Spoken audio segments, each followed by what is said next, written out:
Anime की दुनिया बढ़ती जा रही है, पर इस वास्ट वर्ल्ड में कुछ हैंडफुल एनिमे रही हैं जिन्होंने लोगों के दिलों पर अपनी छाप छोड़कर ग्लोबल लेवल पे सक्सेस अचीव करी है और कुछ सालों में माय हीरो एकेडमी खुद को लिस्ट में शामिल कर चुकी है। माय हीरो एकेडमी की दुनिया काफी फैसिनेटिंग है, जहां पर 80% पॉपुलेशन क्वर्क के साथ पैदा होते हैं। क्वर्क यानी सोर्स ऑफ सुपरनेचुरल पावर्स। ये क्वर्क का सिस्टम मुझे पर्सनली काफी पसंद है, क्योंकि ये जस्ट लाइक मैजिक की तरह आउट ऑफ नोवेयर तुम किसी भी चीज को क्रिएट या फिर कंट्रोल कर सकते हो। So there are lots of powerful quirks. कुछ हीरो के पास है, कुछ क्रिमिनल्स के पास है। तो आज इस वीडियो में हम 10 पावरफुल क्वर्क्स के बारे में जानेंगे और उन्हें रैंक भी करेंगे। तो वीडियो में आगे बढ़ने से पहले चैनल को सब्सक्राइब करके हमारे साथ जुड़े। इसी के साथ अगर तुमने हमारे मेन चैनल को नहीं देखा है तो उसे जाकर चेकआउट करें। तो वीडियो को लाइक करते हैं। अब शुरू करते हैं अपनी वीडियो को। If you are interested in this video keep watching. Number 10 whirlwind. इस क्वर्क का पोजेस करता है इनासा यूरासी। ये one of the powerful elemental quirk है। इसका यूजर एयर को मैनिपुलेट कर सकता है और ये एक वाइड एरिया में वो पावर और भी ज्यादा खतरनाक हो जाती है। एक पावरफुल गस्ट बनाकर एनिमी को वो दूर उड़ा सकता है, इनकमिंग अटैक्स को रोक सकता है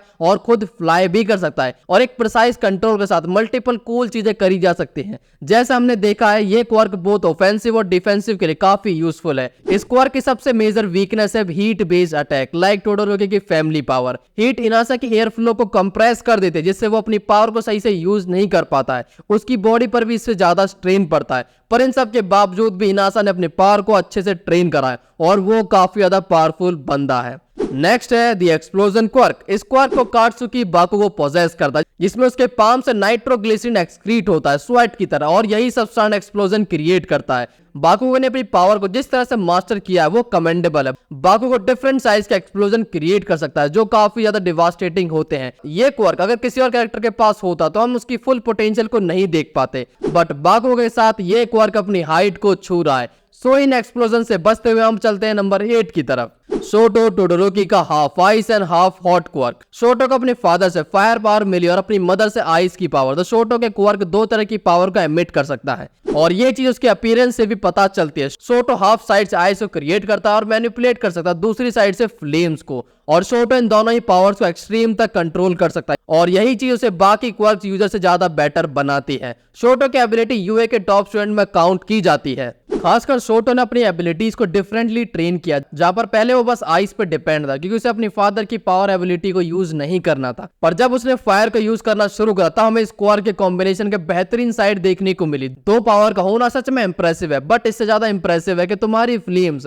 बाकी फ्लेम्स को जलाने की पावर रखती हो। सो नंबर 7 है ब्लू फ्लेम्स। ये पावर भी टोडोरोकी की फैमिली से ही है। शोटो के बड़े भाई जिसे हम डाबी के नाम से अच्छे से जानते हैं। डाबी की quirk extremely hot blue flames को एमिट करती है। इन ब्लू फ्लेम्स का टेम्परेचर 2000 डिग्री सेल्सियस तक होता है, जो एंडेवर और शोटो की फ्लेम से काफी ज्यादा हाई है, इवन एक लावा से भी ज्यादा। और जैसे हम जानते हैं कि लाइट स्पेक्ट्रम में रेड फ्लेम्स का टेम्परेचर सबसे कम होता है और उससे ऊपर येलो, फिर ग्रीन, और ऐसे ही आता है ब्लू का टेम्परेचर सबसे ज्यादा होता है, और इससे हाई जो होगा वो होगा पर्पल फ्लेम्स का। यानी डाबी की फ्लेम उसके फादर के हेल्थ फ्लेम से भी ज्यादा है। डाबी पहले उसी की तरह रेड फ्लेम और येलो फ्लेम से बना सकता था, बट अपने क्रेज और अपने बाप को अपने ऊपर प्राउड फील कराने की रेस में उसने अपनी फ्लेम्स को रेड से ब्लू बना दिया, जिनसे वो खुद भी सेफ नहीं है। तुम चाहे फ्लेम्स यूजर हो, बट इंटेंस हीट तुम्हें भी जलाएगी। सो डाबी भाई पहले ऐसे दिखते थे और फिर ऐसे हो गए। नंबर 6 है ओवरहॉल। काई चिसुकी का ये क्वर्क हाईली वर्सेटाइल और फॉर्मिडेबल एबिलिटी, जिसके साथ ये किसी भी चीज को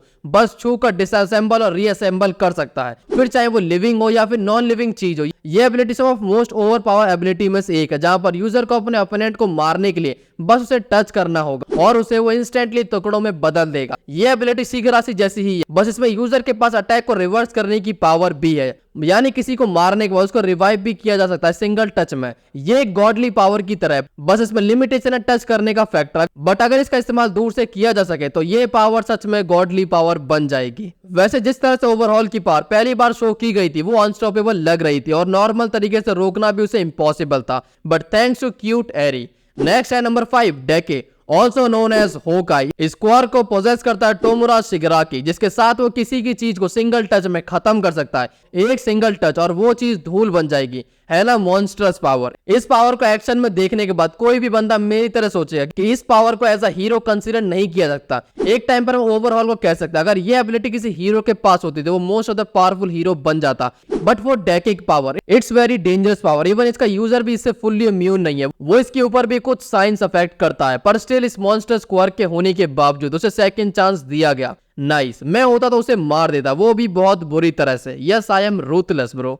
नेक्स्ट है नंबर 4, रिवाइंड क्वार्क। ये एबिलिटी मुझे पर्सनली काफी पसंद है। The ability of cute Eri, a rare और पावरफुल एबिलिटी, जिसके साथ एरी लिविंग बीइंग की बॉडी को रिवाइंड करके प्रीवियस स्टेट में ला सकती है।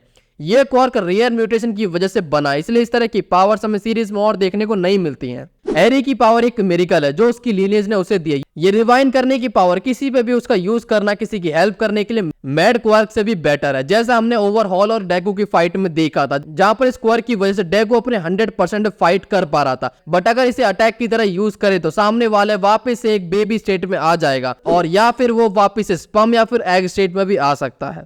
नेक्स्ट है नंबर 3, न्यू ऑर्डर। ये क्वार्क काफी यूनिक है और इसे एक्सप्लेन करना भी मुश्किल, जैसा इसमें स्टार और स्ट्राइप रियलिटी को मैनिपुलेट कर सकती है by imposing rules on object और लिविंग पीपल, यानी वो लिविंग और नॉन लिविंग चीजों दोनों पर रूल्स इंपोज कर सकती है।